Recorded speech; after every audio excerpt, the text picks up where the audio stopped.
strong arm. Call attorney John Foy and Associates. Here at the Edgefield Butcher Shop, we cherish family. We ask you to bring your families back to the table, whether it's on Sunday, picnic, or camping. Here at the Butcher Shop, we have fresh meat, fresh local produce, and groceries. We have all your fixings for any meal you would like. Here at the Edgefield Butcher Shop, find us on Facebook, and our address is 715 Augusta Road, Edgefield, South Carolina. Our phone number is 803-336-4665.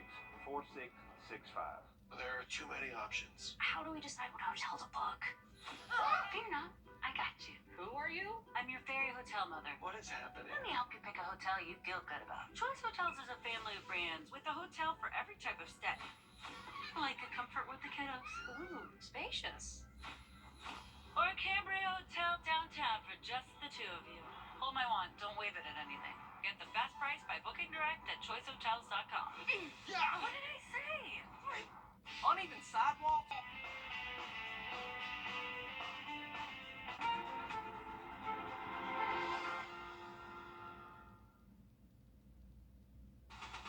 From the station that's on your side, this is News 12 at 6 o'clock. Massive trees are covering homes, lawns, streets, and more across our area. That strong storm last night left a big mess behind for dozens of homeowners today.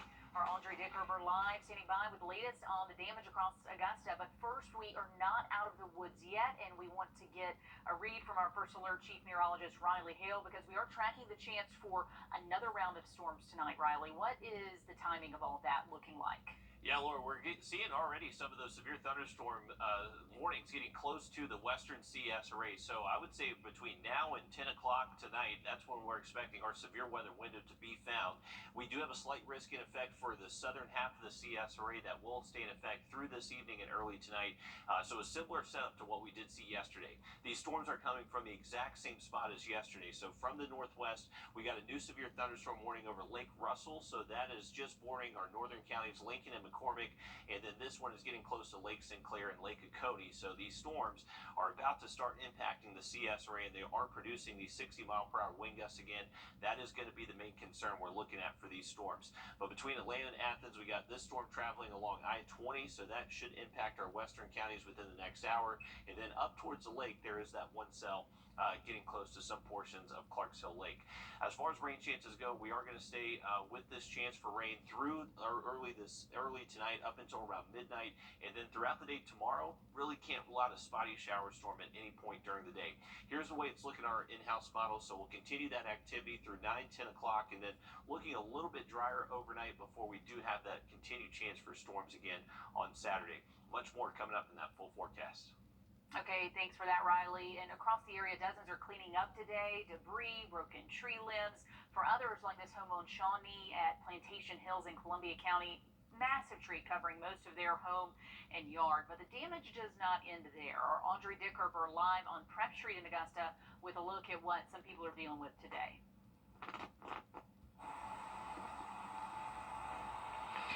Yeah, so you can see over here that the storm actually caused this tree to fall. You can see how big these roots are that came out of the ground, and actually the tree is so big that you can barely see the house behind me, as well as the trailer is partly covered, and there's a full SUV under there as well. A storm that was so big, We thought a tornado was coming through. it caused a lot of damage. I looked up at the tree, and it was blowing like crazy, and I was like, oh my God, man. And as I was looking up at it, we all three were looking at it, and it just blew over. A tree fell on his home, but his neighborhood wasn't the only area affected. The wind was blowing real hard, and then I heard chainsaws running, and I come out on the front porch. Police car was here with the lights flashing. Due to the damage the storm caused, a local tree service has been busy all day. So I've had 15 calls, and that's storm calls. We usually average 3 or 4 a day. He says there are ways to try and prevent this from happening. Health check on your trees. Look up. Walk outside and look up. If your tree doesn't look healthy to you, it probably isn't. There's a lot of signs. You can call a reputable tree company, and they can come out. But despite the bad storm, I guess we're thankful nobody got hurt, because it could have been a lot worse. But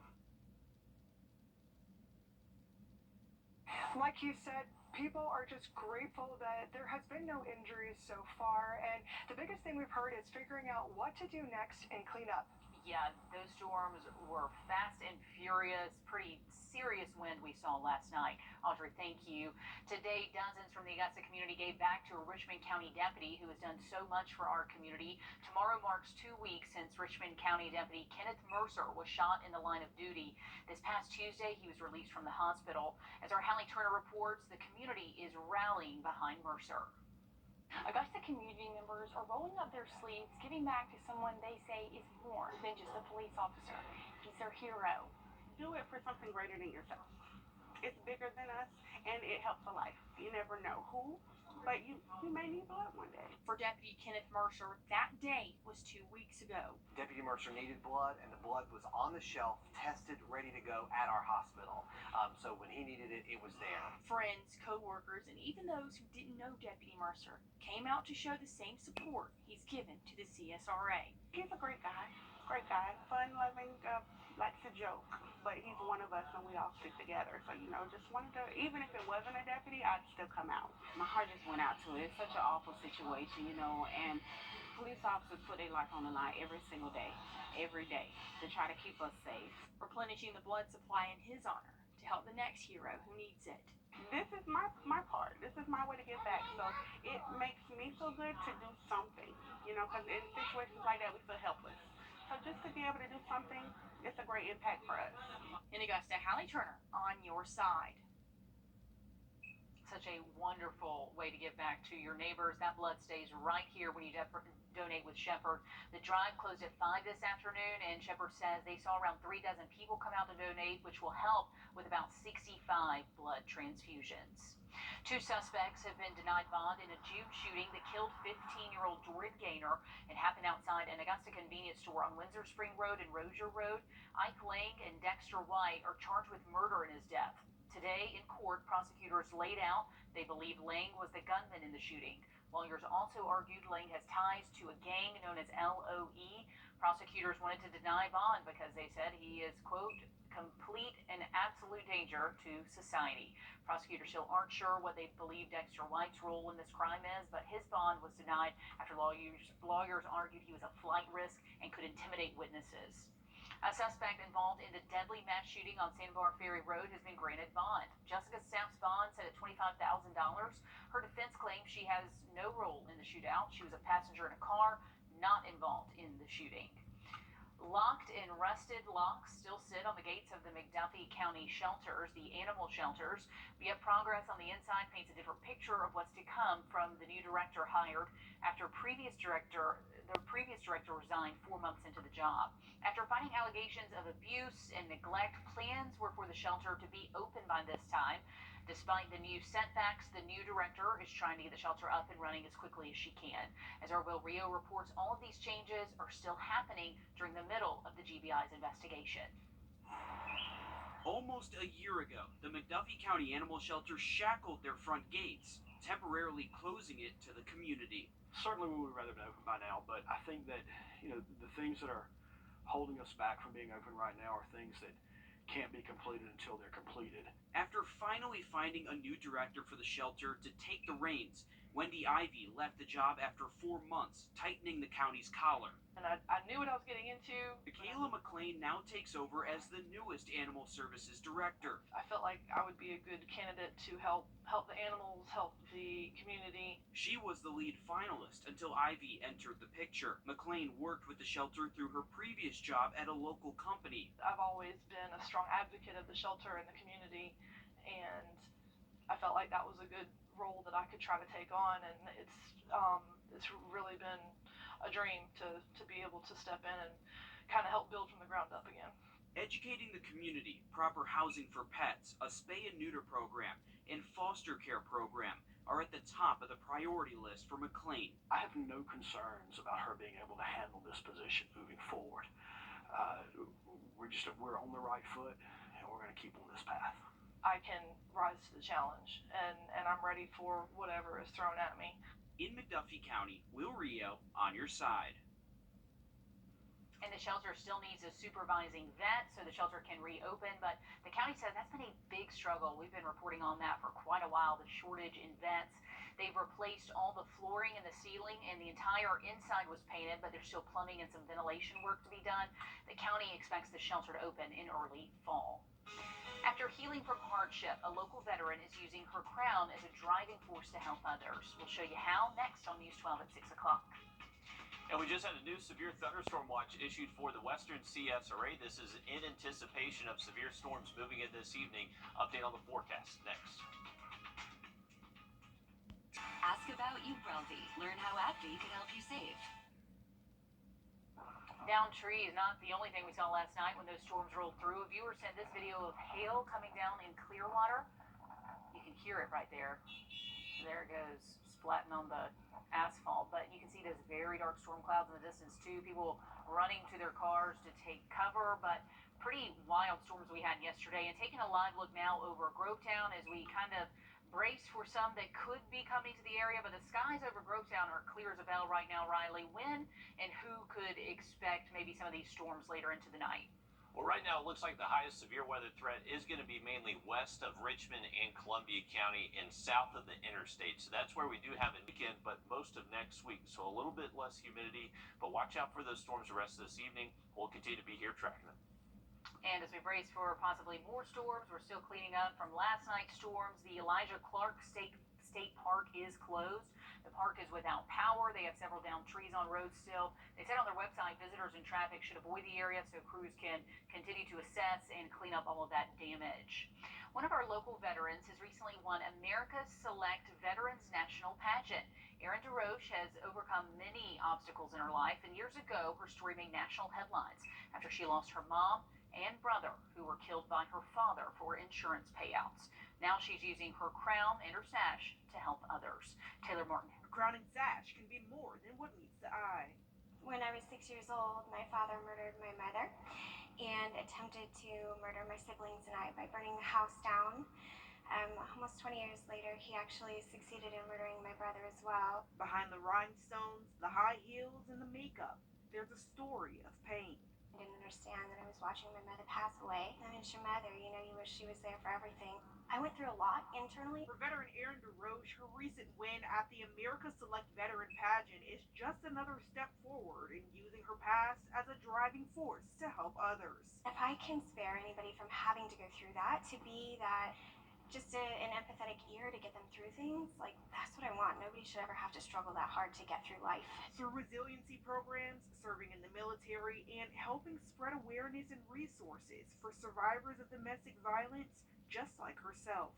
You know, I can say that my sister and I have ended that in our family, and really I want to help others do the same thing. Reporting in Augusta, Taylor Martin, on your side. And talk about using your past for good. The America's Select Veteran Pageant system is reserved for female veterans and women who are active duty in any branch of the military. But if you'd like to get involved or read more about her work, we'll have that linked on our website. Major changes are coming to the SEC in 2024. Next in sports, Dan dives into the impact these scheduling changes will have on our favorite football rivalries moving forward. Plus, is year-round school beneficial for students? One of our local districts certainly thinks so. We have those stories next on News 12 at 6 o'clock. First, the foundation is a healthy home. Rely on the experts. Rely on Ramjack Foundation Repair. It is the first day of school for McCormick County. You might be asking, why are students in the district going back in July? Why is it so early? Well, they use a year-round calendar. They've been doing it for a few years, kind of the trailblazers for our area, and a lot of people are following suit. Our Will Volk talked to the superintendent. She says they've already seen several benefits from it. We are so excited for this school year. McCormick County students are back for a new school year. And this year, Superintendent Jamie Hembry has a good feeling about what's in store. Our theme for the school year is Welcome to World-Class Excellence, and we just believe we're on the cusp of just greatness and excellence all around. McCormick County starts earlier than any other school district in our area. They've been using a year-round calendar for a few years now, and their superintendent says it works. It cuts down on what you call the summer slide. because really our kids are here, they're engaged all throughout the year. Hembry says they have a few new things, but she thinks the biggest is their new tribe program for middle schoolers. They assign each student and teacher to one of 3 tribes at an assembly. Students are paired with other students across every grade level. We feel like that's going to be a game changer in terms of student achievement for our kids. And we also think it's going to be great for the culture of the school and the culture of the district. A few things are different, but there's still excitement as a new school year begins. In McCormick, Will Volt on your side. Elementary school students will have expanded personalized learning clubs. High school students will get some me time to focus on what they need to do. So a lot of changes they're putting into place this year. And if you are getting ready to send your little one back to school, dozens of back to school drives happening all across the area. Still have some time to stop by the drive that's going on tonight, hosted by Ed Lowry, the Richmond School Board District 6 trustee. That's at the intersection of Windsor Spring and Tobacco Road as a part of Mayor Garnett Johnson's Food Truck Friday. That ends at 7 o'clock tonight, so scoot over there if you need some school supplies. Tomorrow there's a back-to-school event at the Hub. That'll be from 11 to 1. So many back-to-school drives happening, though, over the weekend. So for all of that information, head to WRDW.com. And parents, we know it is almost time to pack those backpacks with all those school supplies. Aiken County schools go back next week on the 25th. Columbia County, you guys go back August 3rd, the first day of school for Richmond County elementary students, also August 3rd. Magnet, K-8, middle, and high schoolers go back on the 7th.